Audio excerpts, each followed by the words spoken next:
الحمد لله نحمده ونستعينه ونستغفره ونؤمن به ونتوكل عليه.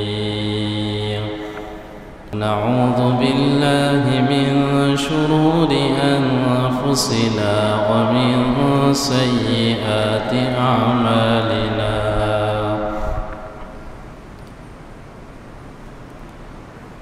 من يهده الله فلا مضل له ومن يضلله فلا هادي له. ونشهد أن لا إله إلا الله وحده لا شريك له.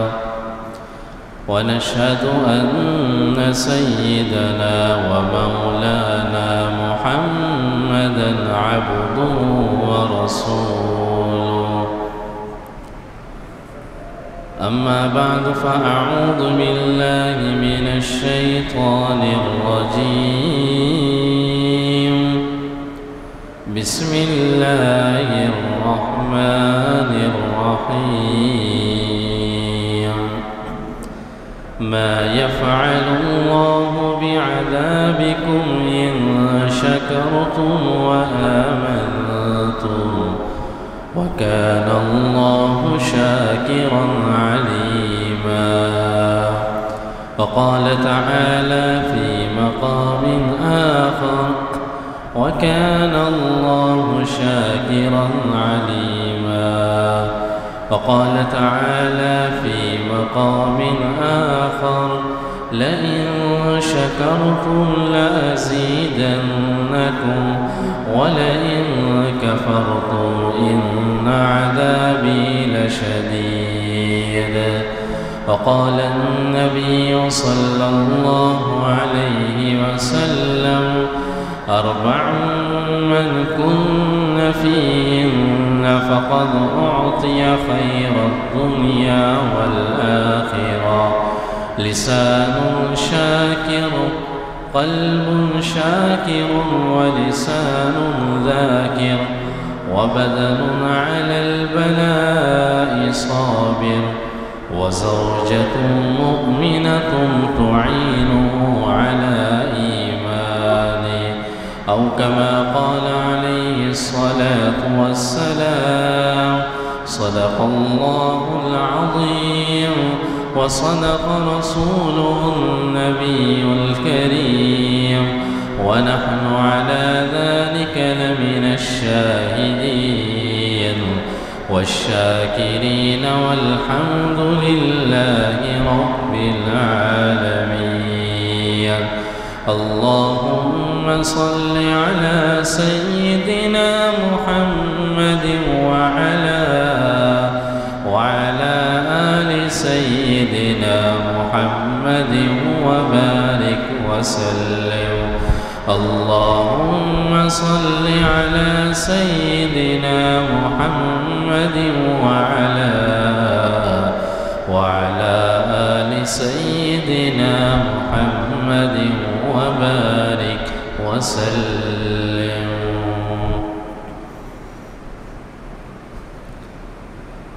گرامی قدر حاضرین سامعین، جناب رسول اللہ صلی اللہ علیہ وسلم کا ارشاد گرامی ہے کہ 4 چیزیں جس کے حصے میں آ گئی فقد اعطی خیر الدنیا والآخرہ، تو اس کے حصے میں دنیا اور آخرت دونوں کی بلائیاں آ گئی.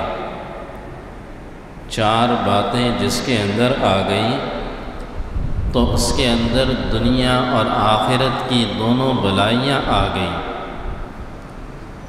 یہ 4 باتیں کون سی ہیں؟ فرمایا کہ قلب شاکر، جسے شکر کرنے والا دل مل گیا، جس کا دل شکر گزار بن گیا تو دنیا اور آخرت کی بلائیاں اسے مل گئی.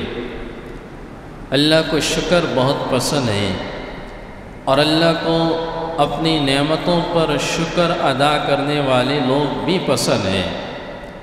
فرمایا ما یفعل اللہ بعذابکم ان شکرتم وآمنتم، اللہ تمہیں کیوں عذاب دے گا؟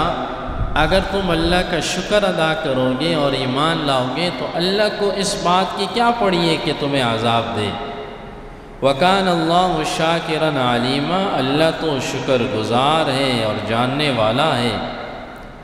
فرمایا لَإِن شَكَرْتُمْ لَأَزِيدَنَّكُمْ، اگر تم میری نعمتوں کا شکر ادا کرتے رہو گے میں تمہاری نعمتوں کے اندر اضافہ کرتا رہوں گا، اور اگر تم میری نعمتوں کی ناشکری کرو گے تو تمہاری نعمتیں تم سے چھین لی جائیں گی۔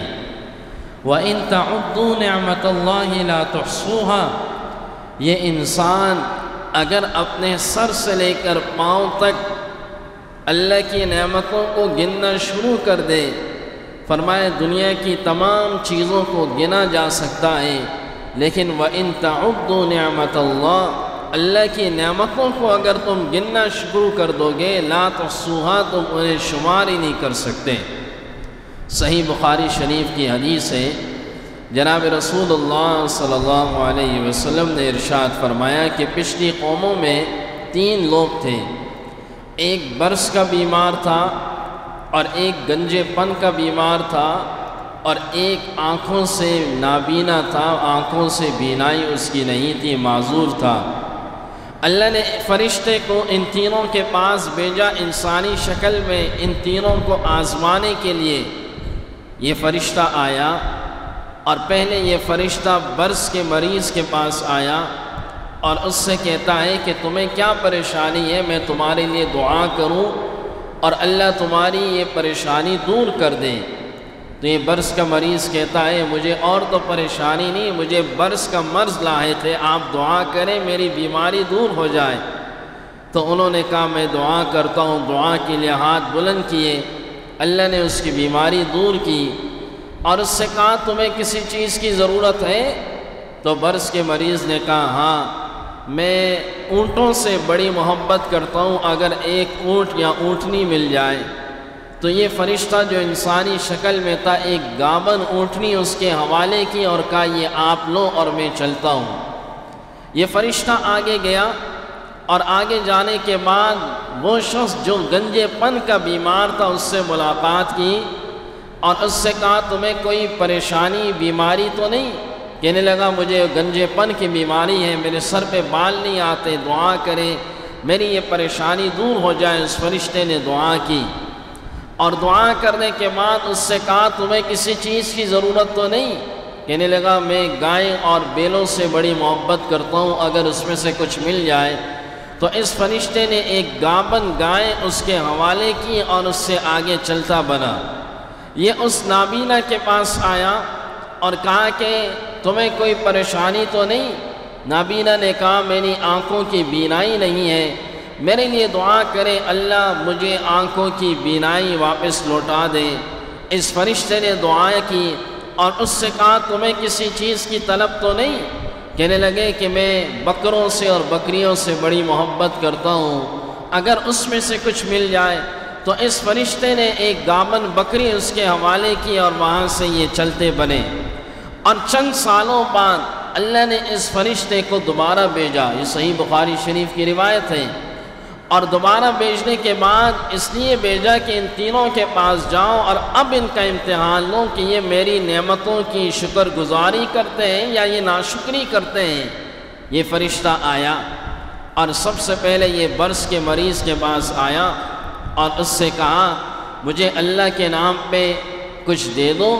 اس برس کا جو مریض تھا بہت بڑا اونٹوں کا اور اونٹنیوں کا ریوڑ اس کے پاس موجود تھا اس ایک اونٹنی سے، اور اس شخص نے کہا دیکھو آپ کے پاس کچھ بھی نہیں تھا، آپ برس کے مریض سے اللہ نے آپ کو شفا دی اور پھر اتنے اونٹوں کے آپ کو مالک بنا دی، اس میں سے ایک آدھ مجھے دو۔ تو کہنے لگے آپ جائیں، یہ میں نے اپنی محنت سے یہ جتنے بھی جانور بنے یہ میری محنت سے بنے، آپ آگے جائیں اور کسی اور کے پاس جائیں۔ یہ فرشتہ جانے لگا تو اس سے کہنے لگا کہ میں وہی ہوں جو پہلے تمہارے پاس آیا تھا، اور تمہارے لیے دعا کی تھی اور تمہیں ایک گابن اونٹنی حوالے کی تھی، تم نے ناشکری کی آج، اور اب میں اللہ سے دعا کرتا ہوں اللہ تمہارے ان سارے جانوروں کو ہلاک کر دے۔ اللہ کا عذاب آیا، آسمان سے آگ آئی اور اس کے سارے جانور ہلاک ہو گئے۔ یہ فرشتہ آگے گیا اور یہ اس گنجے پن والے شخص کے پاس گیا اور اس سے کہا کہ دیکھو مجھے اللہ کے نام پہ کچھ دو، اور اس سے کہا دیکھو آپ کے پاس اتنا ریوڑ ہے یہ گائے اور بیلوں کا، اس میں سے مجھے کچھ نہ کچھ دے دو۔ اس نے کہا یہ میں نے اپنی محنت سے یہ میرا ریوڑ بنا ہے، آپ کسی اور کے پاس جائیں۔ یہ فرشتہ جاتے وقت کہنے لگا میں وہی ہوں جو آپ کے پاس چند سال پہلے آیا تھا اور اللہ سے دعا کی تھی، اللہ نے آپ کو شفا بھی دی، پھر آپ کو ایک گابن گائے بھی حوالے کی اور اس سے اتنا ایک ریوڑ بنا۔ اب ایک گائے تم اللہ کے نام پہ نہیں دے سکتے، اتنا تمہارے اندر شکر گزاری نہیں ہے۔ میں اللہ سے دعا کرتا ہوں کہ اللہ تمہارے ان سارے جانوروں کو ہلاک کرے۔ آسمان سے آگ آئی، اس کے سارے جانور ہلاک ہوئے۔ نبی کریم صلی اللہ علیہ وسلم نے ارشاد فرمایا یہ فرشتہ وہاں سے اس نابینا کے پاس آیا اور اس نابینا سے کہنے لگا کہ آپ اللہ کے نام پہ کچھ دیجئے۔ اس نابینا نے کہا جس کی آنکھوں کی بینائی لوٹ چکی تھی، کہا یہ سامنے دیکھ رہے ہو پہاڑ پر یہ بکریوں کا ریوڑ ہے، یہ سارا کا سارا میرا ہے۔ ایک اللہ والا آدمی آیا تھا اور اس نے میرے لیے دعا کی تھی اور جاتے ہوئے ایک بکری میرے حوالے کی تھی، آپ اس میں سے جتنی لینا چاہیں آپ لیں، یہ اللہ کی نعمت ہے، اللہ کی امانت ہے، میں آپ کو اجازت دیتا ہوں جتنی آپ لینا چاہیں۔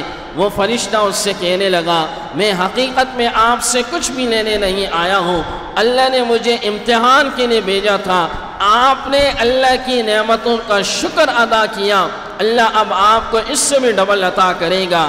اور آپ سے پہلے دو بندوں نے ناشکری کی، اللہ نے ان کے تمام مال و اسباب کو جلا کر ختم کر دیا۔ تو قلب شاکر، بندے کے پاس شکر کرنے والا دل ہونا چاہیے۔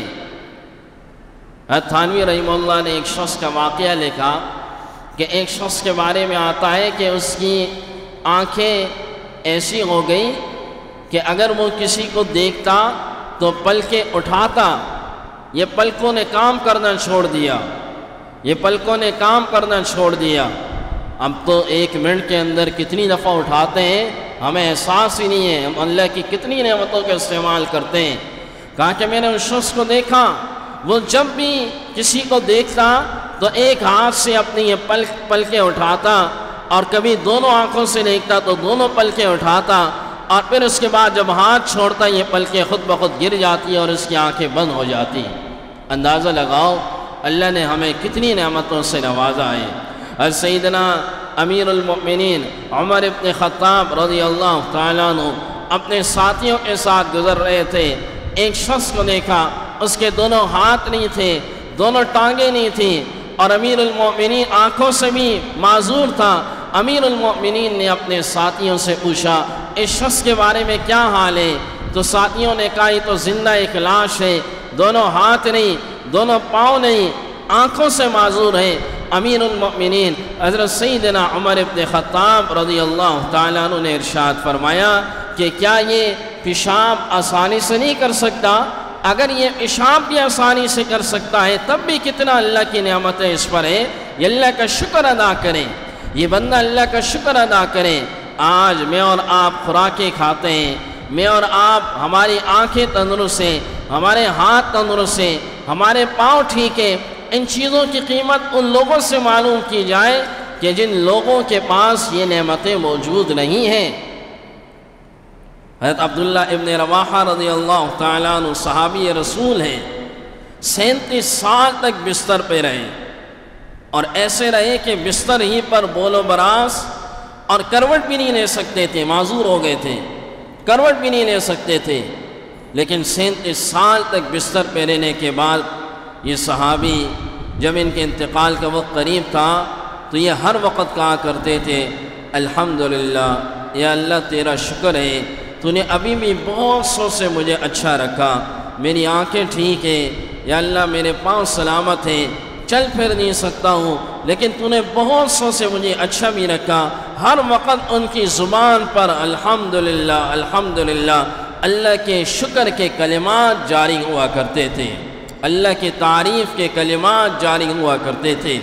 آج اگر ایک آدمی اچھے حال میں بھی ہوتا ہے مسلمان، اس کا کاروبار بھی اچھا چل رہا ہوتا ہے، اس سے پوچھا جائے کہ تمہیں معلوم نہیں ہے کہ کیا حالات چل رہے ہیں، مارکیٹ کے کیا حالات ہیں، ملک کے کیا حالات ہیں، وہ شکوہ شروع کر دیتا ہے، وہ ناشکری کے بول کہنا شروع کر دیتا ہے۔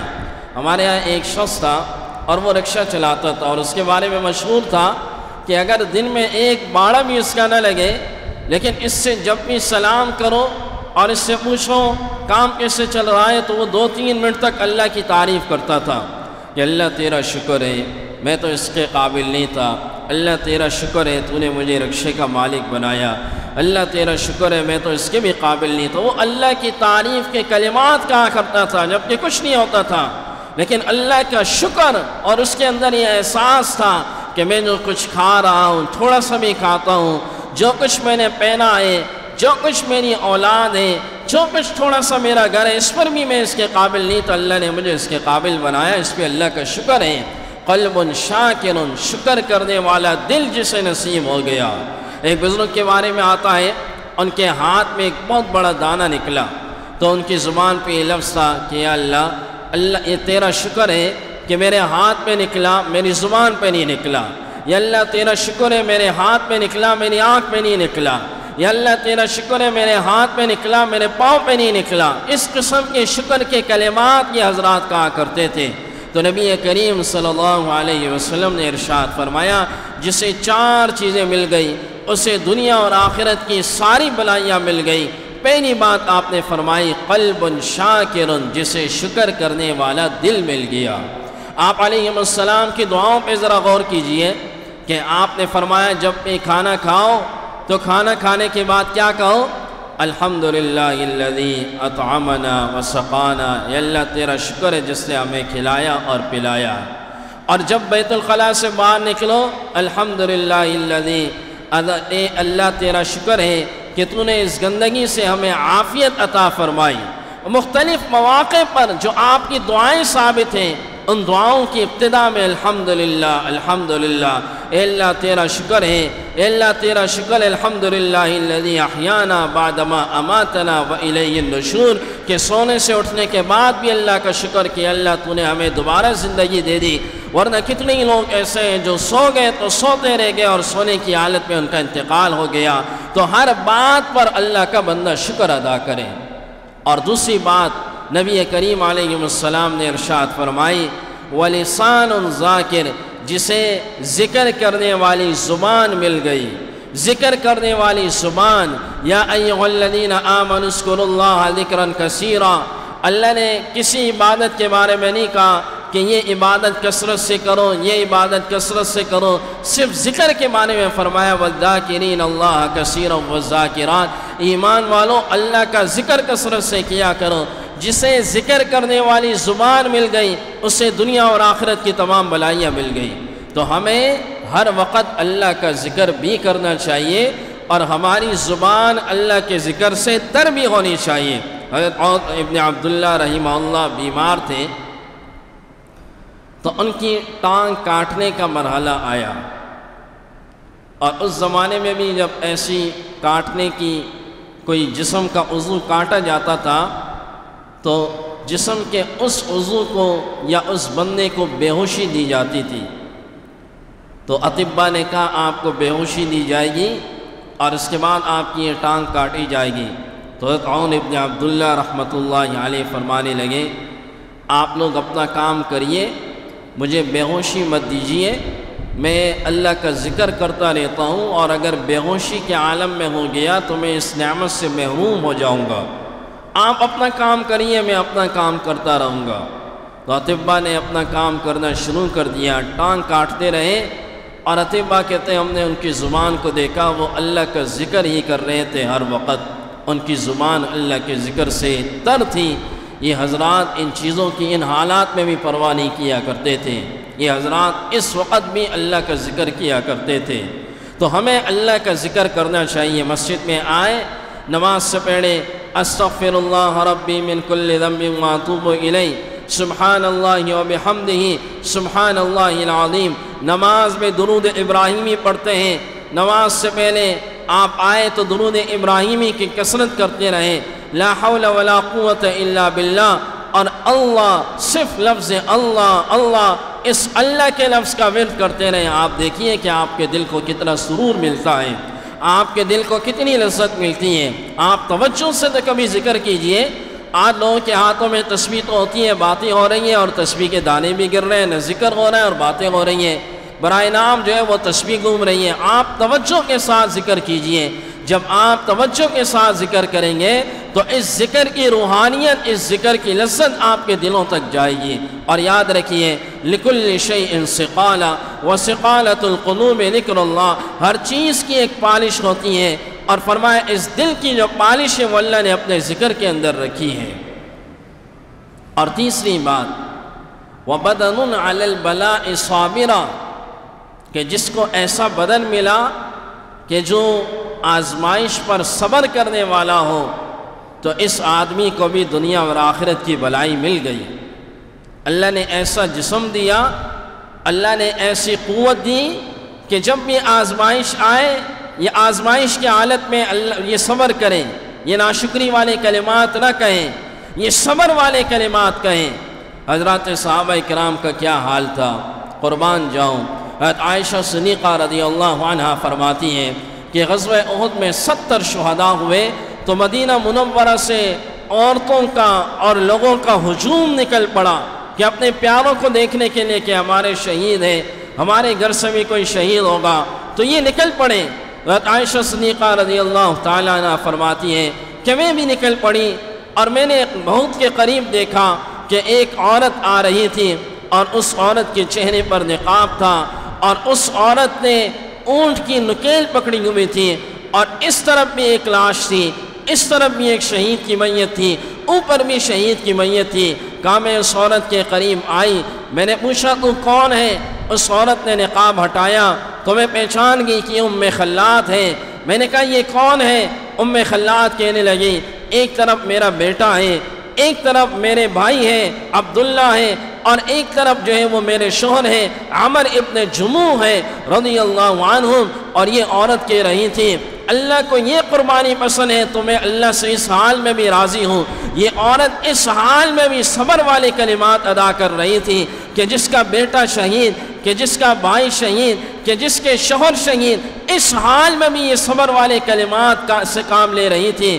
نبی کریم صلی اللہ علیہ وسلم کے پاس آئی، اس عورت نے کہا میں اپنی اونٹنی کا رخ مدینے کی طرف کرتی ہوں تو یہ اونٹنی نہیں چلتی، اور اگر اس کا رخ احد پہاڑ کی طرف کرتی ہوں تو یہ دوڑنے لگ جاتی ہیں۔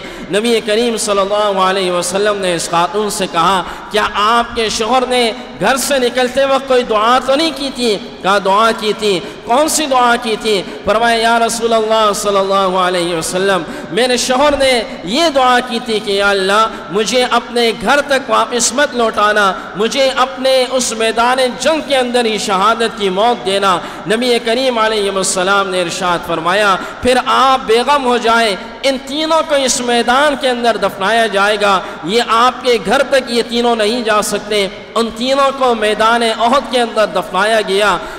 امیر معاویہ رضی اللہ تعالیٰ عنہ کا دور آیا تو حضرت عبداللہ جابر ابن عبداللہ رضی اللہ عنہ فرماتے ہیں کہ ان کے دور میں اس راستے میں کہ جائیں یہ شہدات ایک نہر بنانے کا مرحلہ آیا کہ یہاں پر نہر بنائی جائے گی، اور مدینہ منورہ کے لوگ جو پانی کی وجہ سے پریشان ہیں ان کی یہ پریشانی دور کی جائے گی۔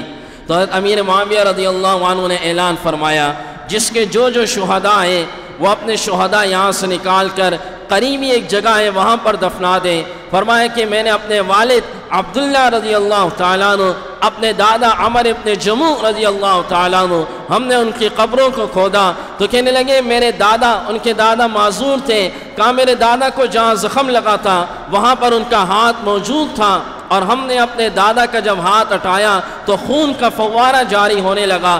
56 سال بعد یہ قبر کھودی گئی۔ کہا 56 سال بعد بھی ایسے لگ رہا تھا جیسے کہ آج انہیں دفنایا گیا ہو۔ اپنے والد کو ہم نے دیکھا کہ ہمارے والد بھی ایسے لگ رہے تھے آج انہیں دفنایا گیا ہو۔ یہ شہداء تھے، اور یہ عورتیں تھیں کہ جو اس وقت بھی جو ہے وہ صبر کرنے والی تھیں. وَبَدَنٌ عَلَى الْبَلَاءِ صَابِرًا. آپ علیہ السلام نے ارشاد فرمایا کہ جسے یہ 4 چیزیں مل گئیں اسے دنیا اور آخرت کی بلائیاں مل گئیں. اور اس میں سے تیسری چیز ہے کہ بدن، ایسا بدن جسے ملا جو آزمائش پر صبر کرنے والا ہو. اسی غزوہ احد میں حضرت حمنہ بنت جحش رضی اللہ عنہ، انہیں کسی نے کہا کہ آپ کے بیٹے شہید ہو گئے تو وہ خاموش ہوئی. پھر کسی نے کہا کہ آپ کے بھائی بھی شہید ہو گئے، آپ کے خالو شہید ہو گئے حمزہ رضی اللہ عنہ، یہ خاموش ہوئی. پھر کسی نے کہا کہ آپ کے شوہر مصعب ابن عمیر رضی اللہ عنہ وہ بھی شہید ہو گئے. اس خاتون نے چیخ ماری. نبی کریم صلی اللہ علیہ وسلم نے ارشاد فرمایا اس خاتون نے صبر کا مظاہرہ کیا، لیکن جب شوہر کی بات آئی تو بے اختیار یہ صبر ٹوٹا. اور پھر اس خاتون کے لیے آپ علیہ السلام نے دعا فرمائی کہ اللہ اس خاتون کو صبر عطا فرما، اللہ اس خاتون کو صبر عطا فرما. تاریخ کے اندر ایسی خواتین گزری ہیں کہ جنہوں نے ایسا صبر کیا. حضرت حنسہ رضی اللہ تعالیٰ عنہ ایک مشہور صحابیہ ہیں اور ان کے شوہر شہید ہو چکے تھے، اور امیر المؤمنین حضرت عمر ابن خطاب رضی اللہ تعالیٰ عنہ کا دور آیا اور جنگ قادسیہ کی طرف روانگی کا وقت آیا. تو اس خاتون کے 4 بیٹے تھے، چاروں نوجوان تھے. تو آخری خطبہ اس خاتون نے اپنے بچوں کے لیے گھر میں کھانا تیار کروایا، صحابیہ تھی. اور کھانا تیار کرنے کے بعد جب بچوں نے کھانا کھایا تو کھانا کھانے کے بعد یہ خاتون کھڑی ہوئی اور بچوں سے کہنے لگی اے میرے بیٹو، یہ بات ذہن میں رکھنا کہ میں نے آپ کے والد کی امانت میں کبھی خیانت نہیں کی. اور دوسری بات یہ ذہن میں رکھنا کہ میں نے کبھی آپ لوگوں کے ماموں کو کبھی رسوا نہیں کیا. میں نے ایسی عفت اور پاک دامنی والی زندگی گزاری ہے، نہ آپ کے والد کو کبھی رسوا کیا، نہ آپ کے ماموں کو کبھی رسوا کیا. اور پھر اپنے بچوں سے کہنے لگی کہ تم چاروں میرے بیٹے ہو اور میری اس دودھ کو حلال کرنے کا وقت آ چکا ہے. اور میرا یہ دودھ جب حلال ہوگا جب خون کے دھبے آپ کے سینوں پر لگے ہوں گے. اور اگر یہ خون کے دھبے آپ کے پیٹھ پہ لگے، کوئی زخم آپ کی پیٹھ پہ لگا، یہ ایڑی پہ لگا، تو میں سمجھ جاؤں گی کہ تم بزدل ہو اور میں اپنا دودھ حلال نہیں کروں گی. میں سمجھ جاؤں گی کہ تم بزدل ہو. اور اپنے ان بچوں سے ایسا خطبہ دیا. یہ ایسی خواتین تھی اس زمانے کی. یہ چاروں کے چاروں بیٹے نکل پڑے. جنگ قادسیہ کا معرکہ آیا تو حضرت حذیفہ رضی اللہ تعالیٰ عنہ فرماتے ہیں کہ یہ چاروں ایسی بہادری سے لڑے، ایسی بہادری سے لڑے کہ چاروں کے چاروں شہید ہو گئے. اور عمر رضی اللہ تعالیٰ عنہ کو علم ہوا جب جنگ ختم ہوئی کہ ایک خاتون کے 4 بیٹے شہید ہو گئے تو آپ پریشان ہوئے. اور پریشانی اس بات پر تھی کہ آیا اس خاتون کو خبر کیسے دی جائے کہ آپ کے 4 بیٹے شہید ہو گئے، اور خبر کون دے گا کہ 4 بیٹے شہید ہو گئے. تو حضرت حذیفہ رضی اللہ تعالیٰ عنہ نے فرمایا امیر المؤمنین آپ پریشان نہ ہو، یہ خبر میں دوں گا اور اس کی میں ذمہ داری لیتا ہوں، میں اس خاتون کے پاس جاؤں گا، آپ پریشان نہ ہو. تو حضرت عمر رضی اللہ تعالیٰ عنہ نے انہیں روانہ کیا اور جائے اور اس خاتون کو خبر دیں. یہ حضرت حذیفہ رضی اللہ تعالیٰ عنہ آئے، اس خاتون کے گھر کے دروازے کو دستک دیا. حنسہ رضی اللہ عنہ نے پوچھا کون؟ کہا حذیفہ. کہا کیا ہوا؟ کہا ایک غم کی خبر لے کر آیا ہوں. کہا کون سے غم کی خبر لائے ہو؟ کہا آپ کے 4 بیٹے شہید ہو چکے ہیں. کہا یہ تو خوشی کی خبر ہے. یہ کس نے کہا غم کی خبر ہے؟ آپ اندر آئے. اور اس زمانے کے اندر عربوں کے یہاں دستور تھا کہ خوشی کی حالت میں دودھ گرم کر کے پلاتے تھے. کہا اندر آئے، اس خوشی میں دودھ گرم کروں گی. اور دودھ کو گرم کیا اور گرم کرنے کے بعد پردے کے پیچھے حذیفہ رضی اللہ تعالیٰ عنہ کو دیا اور کہا آپ دودھ پیئے. اور خود یہ خاتون حذیفہ رضی اللہ عنہ فرماتے ہیں کہ پانی کے ٹپ ٹپ کی آواز آنے لگی. کہا میں سمجھ گیا یہ خاتون وضو کر رہی ہیں اور اللہ کے آگے جو ہے وہ یہ 2 رکعت شکرانے کی نماز پڑھنے کی ادا کرنے کا ارادہ کر رہی ہیں. اندازہ لگائیے ایسے حوادثات آئے، ایسے حالات آئے، لیکن ان حضرات نے صبر کیا. وَبَدَنٌ عَلَى الْبَلَاءِ صَابِرًا، جسے صبر کرنے والا بدن مل گیا تو فرمایا کہ یہ جو بندہ ہے اسے دنیا اور آخرت کی بلائی مل گئی. چند سال پہلے کی بات ہے، ہمارے لیاری کے اندر ایک بلڈنگ گری اور اس کے اندر ہمارے ایک استاد تھے، اس استاد کے گھر سے 8 بندے گئے، 8 بندے، اس میں ان کے بیٹے بیٹیاں اہلیہ 8 بچے ایک ساتھ گئے۔ تو میں نے خود دیکھا کہ جو بھی ان سے ملتا تو ان کے چہرے پر ایسے کوئی آثار نہیں تھے، بس وہ یہ کہتے اللہ کی امانت تھی، اللہ کے پاس چلی گئی، وگرنہ اگر یہ کسی اور کے گھر میں ایک دن اتنی میتیں ہو جائے تو شاید وہ پاگل ہو جائے، شاید وہ پاگل ہو جائے۔ اللہ سے بندہ صبر بھی مانگے اور اس آزمائشوں کے اندر جو ہے وہ صبر سے کام لیں، بے صبری والے کلمات نہ کہیں۔ ایک خاتون کے بارے میں آتا ہے، نبی کریم علیہ السلام کے دور میں تھی تو اسے مرگی کا مرض تھا، اور وہ آئی اور نبی کریم علیہ السلام سے عرض کرنے لگی، یا رسول اللہ صلی اللہ علیہ وسلم آپ دعا کیجئے اس بیماری سے میری جان چھوٹ جائے۔ آپ نے فرمایا اگر تم صبر کرے گی تو میں اللہ سے دعا کروں گا، اللہ اس کے بدلے تمہیں جنت نصیب فرمائے گا۔ وہ کہنے لگی آپ بس اتنی دعا کیجئے، مجھے جنت چاہیے، بیماری رہے، بس اتنی دعا کیجئے میری بے پردگی نہ ہو جب بھی یہ مرگی کا دورہ پڑے، بس اتنی دعا کیجئے۔ نبی کریم علیہ السلام نے اتنی دعا فرمائی۔ اندازہ لگاؤ یہ حضرات صبر کے بدلے، ان بیماریوں کے بدلے، ان آزمائش کے بدلے یہ جنت طلب کیا کرتے تھے، لیکن دنیا کی ان بیماریوں کو ہیچ سمجھتے تھے ختم ہو جائیں گی۔ اور چوتھی بات نبی کریم علیہ السلام نے ارشاد فرمائی، جسے یہ نعمت مل گئی اسے بھی دنیا اور آخرت کی بلائی مل گئی۔ وَزَوْجَةٌ مُؤْمِنَةٌ تُعِينُهُ عَلَىٰ ایمانی، جسے ایسی بیوی مل گئی جو ایمان پر اپنے شوہر کی مدد کرنے والی ہو، ایمان کے کاموں میں، دین کے کاموں میں اپنے شوہر کی مدد کرنے والی ہو، ایسی بیوی جسے مل گئی اسے بھی دنیا اور آخرت کی بلائی مل گئی۔ آج کی ہماری خواتین کی طرح نہیں کہ میرا یہ مسئلہ بھی حل ہو جائے، میرا یہ میک اپ کا مسئلہ بھی ہو جائے، میری یہ فرمائش بھی پوری ہو جائے، آپ جہاں سے پیسے لانے لائیں، آپ کو حلال کمانے حرام کمانے جہاں سے لانے لائیں، میرا یہ مسئلہ حل ہو جائے، نہیں۔ فرمایا کہ وہ زوجۃ مؤمنہ، ایسی بیوی مل گئی کہ جو ایمان والی تھی اور اپنے شوہر کی جو ہے وہ ایمان کے کاموں میں، دین کے کاموں میں مدد کرنے والی تھی۔ فقد اعطی خیر الدنیا والآخرہ، یہ 4 چیزیں جسے مل گئی اسے دنیا اور آخرت کی بلائی مل گئی۔ قلب شاکر، جسے شکر کرنے والا دل مل گیا۔ ولسان ذاکر، جسے ذکر کرنے والی زبان مل گئی۔ وبدن علی البلاء صابر، جسے صبر کرنے والا بدن مل گیا۔ اور وزوجۃ مؤمنۃ تعینہ علی ایمانی، جسے ایسی عورت مل گئی جو ایمان پر اس کی مدد کرنے والی ہو۔ آپ علیہ السلام نے یہ بھی ارشاد فرمایا 3 چیزیں نیک بختی کی علامت ہے، نیک بیوی نیک بختی کی علامت، اچھی سواری نیک بختی کی علامت، کشادہ گھر نیک بختی کی علامت، اور 3 چیزیں بدبختی کی علامت ہیں۔